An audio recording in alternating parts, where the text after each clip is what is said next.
My son's wife once told me to my face at my own kitchen table that I smelled like an old woman. She said it quietly, almost sweetly, like she was doing me a favor by pointing it out. She didn't know I was recording the conversation on my phone. She also didn't know that 3 weeks later, I would be sitting across from the most respected estate attorney in the state, signing paperwork that would remove her husband, my son, from every document I had ever put his name on. And she most certainly didn't know about the money. Nobody knew about the money. My name is Helen.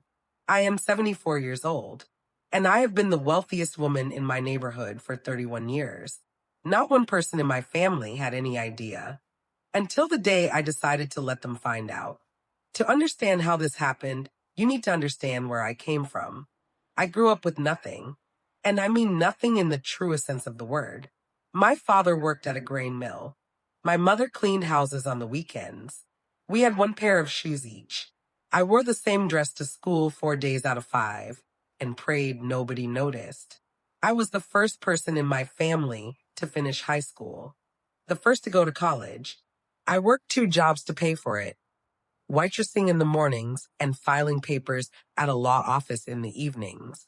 I was so tired by the end of each day that I sometimes fell asleep at red lights driving home. At 23, I met Gerald. He was a quiet man who worked at the same law office. He had kind eyes and terrible jokes, and he brought me coffee every morning without being asked. We married 8 months later. Gerald and I had 2 sons, William and Patrick. We lived carefully. Not poorly, but carefully. We budgeted everything. We clipped coupons.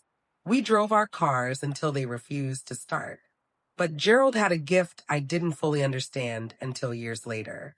He understood money quietly, instinctively, the way some people understand music. He bought his first piece of land when he was 27, then another at 30, then a small commercial property at 35. He never told anyone. Not his brother, not his mother, not even our sons. He told me once, we were sitting on our back porch watching fireflies, that the problem with telling people about money was that it changed them. Not them. You. It changed the way they looked at you. And once that look appeared, it never fully went away. I have thought about those words every day for the last 19 years. Because 19 years ago, Gerald had a stroke at 61 and never woke up. When the lawyers read everything out, I sat in that office for a very long time after everyone left. Gerald had left me 4 properties, 2 investment accounts, and a portfolio that had been growing quietly for 30 years. For $0.3 million, I was 55 years old. I had been clipping coupons the week before. I sat in that chair and I thought about what Gerald had told me about money. And I made a decision. I would not tell a single soul. For 19 years, I kept that secret. I still lived in the same house, still drove a sensible car, still wore my clothes until they wore out. The rental income from the properties went into accounts my sons had never heard of. The investments continued growing without anyone watching them. My sons grew up and moved away. William married a woman named Diane. Patrick stayed closer and married a woman named Sandra. William the First had always been close to. We called each other every Sunday. He visited on holidays. He brought the grandchildren, 2 boys, Jake and Connor, and those boys were the light of my life. Patrick was different. Patrick had married Sandra when he was 28, and within a year, Sandra had become the loudest voice in his head. It started subtly. Sandra began suggesting, politely, always politely, that I visited too often, that I gave unsolicited advice, that my cooking was not quite how Patrick likes things anymore. Once, she rearranged my china cabinet while I was in the other room because she found my arrangement cluttered. I said nothing. Then my grandchildren with Patrick, Lily, and Drew started calling Sandra's mother grandma at family gatherings while calling me by my first name. I found out later that Sandra had suggested this to avoid confusion. I said nothing. When I turned 70, Patrick called to wish me happy birthday, and Sandra could be heard in the background reminding him they had that thing tonight. He was off the phone in 4 minutes. William flew in from the city and took me to dinner. It was the best night of that year. Then things got worse. Patrick's business hit trouble. Sandra had apparently convinced him to expand too quickly, and now there were debts. Significant ones. One Saturday afternoon, Patrick and Sandra arrived at my door unannounced. They sat in my living room. Sandra had dressed nicely. Patrick looked like he hadn't slept. They needed money. $50,000 to save the business. I asked Patrick when he had last called me just to talk. He looked at the floor. I asked Sandra if she remembered what she had said to me 2 months earlier at the family dinner about the smell. She smiled and said she didn't recall saying anything like that. I told them I was sorry, but I was just a retired woman living on savings. I couldn't help. Sandra's smile didn't move, but her eyes went very cold. They left 20 minutes later. Patrick didn't hug me on the way out. After that visit, the gloves came off. Sandra began a campaign. There is no other word for it, to make me feel small. At every family gathering, she made comments about my house being dated, about how I really should consider downsizing at my age, about how my garden was a lot of upkeep for someone in her 70s. She also began slowly pulling Patrick away from William. She planted seeds, small misunderstandings, forgotten calls, imagined slights, and Patrick, who had never been strong at standing firm, watered every one of them. Within a year, the brothers barely spoke. I watched my family being dismantled piece by piece, and I said nothing because I was terrified of making things worse. Then came the Thanksgiving that broke something permanent inside me. We were at Patrick's house. Sandra had cooked elaborately. She placed me at the far end of the table, away from the grandchildren. During dinner, she told a long story about a neighbor's elderly mother who had become a burden and refused to accept help gracefully. She looked at me twice during that story. Just twice. Very briefly. After dinner, I went to help in the kitchen. Sandra told me, in front of her own mother who had flown in, that she had it handled and that I should go rest. Her mother laughed softly. I walked back to the living room. Lily and Drew were on a video game and didn't look up. Patrick was talking business with Sandra's father. No one spoke to me for 40 minutes. I was in my own son's house, at a table I had helped make possible through 20 years of invisible love, and I was invisible. I drove home that night and called William. I didn't cry. I was past crying. I said, William, I need you to come next weekend. I have something I need to tell you. Don't tell Patrick. He was at my door by Friday evening. I made William sit at the kitchen table. I made him tea. I sat across from him. And then I slid a folder across the table. Inside were bank statements, property documents, investment summaries, a net worth calculation my accountant had prepared the previous month. William looked at the first page, then the second. Then he looked up at me. Mom, he said slowly, what is this?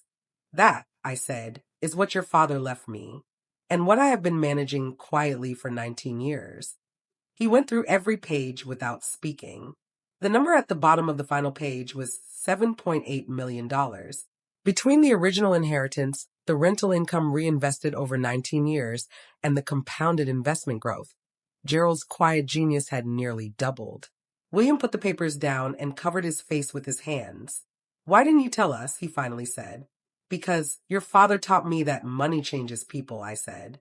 And I wanted to know who my family really was without it. A very long silence. And now you know, William said.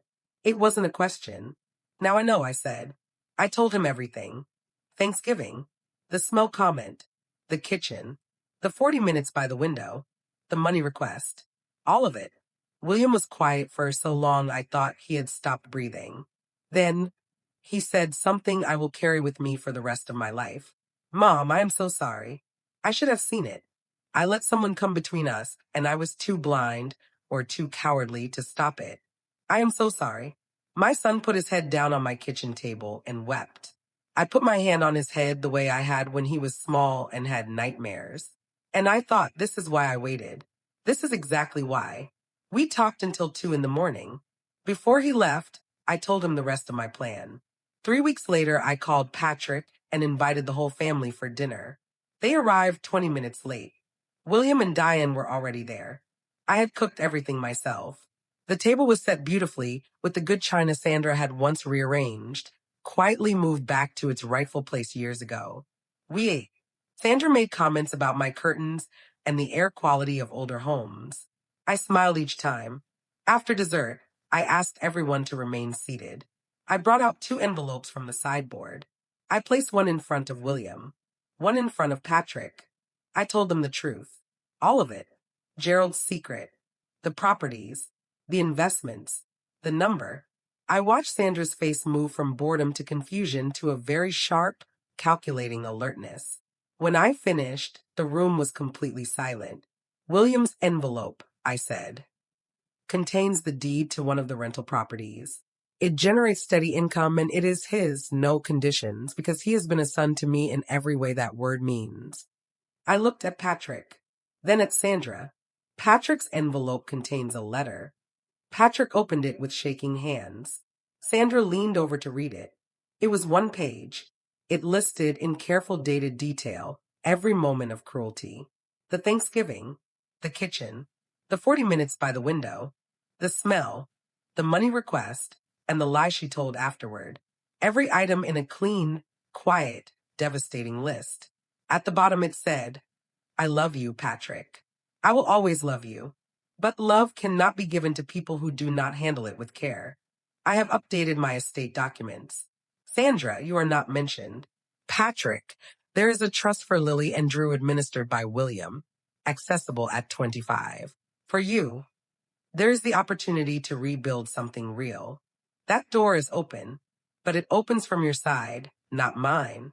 Sandra stood up so fast her chair scraped the floor. Patrick didn't move. He read the letter twice. Then he folded it very carefully and put it in his jacket pocket. Sandra said several things I will not repeat here. Then she walked out the front door. Patrick sat at that table for a long time after. Sandra filed for divorce 4 months later. I did not celebrate. I never wanted my son's marriage to fail. I wanted my son back.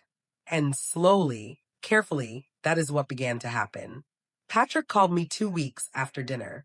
He arrived with flowers, grocery store flowers, slightly wilted, absolutely perfect, and sat at that same kitchen table for 3 hours.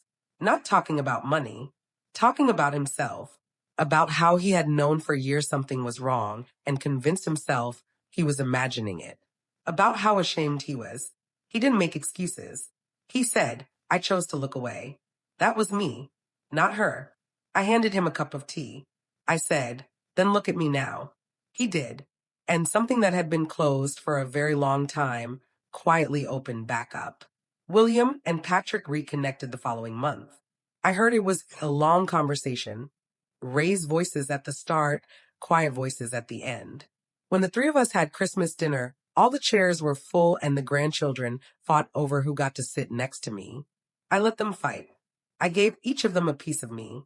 As for the money, I used some. I traveled to Scotland, where my grandmother was born. I donated a reading room to the local library.